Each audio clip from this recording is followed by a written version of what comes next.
FAMA's set of vertical mandrels, model FF Automotive line, use a system of corrective guides made on tungsten carbide and diamond abrasives. These mandrels can be adapted to any type of vertical machines, be it mechanic, hydraulic, pneumatic, or even manual. Such mandrels show their effectiveness since they are quite fast in obtaining an exact geometric perfection by taking off easily from 0.05 to 0.07 millimeters of metal. This is the amount of excess metal substitute, and this is what remains after the previous machining operation, leaving a metal residue of about 0.05 millimeters to be honed.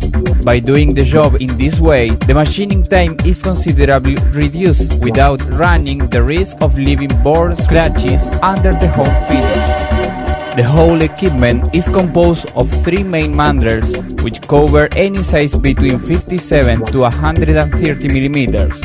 The FF number 1 operates from 57 to 83 millimeters. The FF number 2 from 79 to 105 millimeters, and the FF number 3 from 104 to 130 millimeters. FAMA also supplies an optional set of mandrels, FF number 4 and FF number 5. The FF number 4 operates from 128 to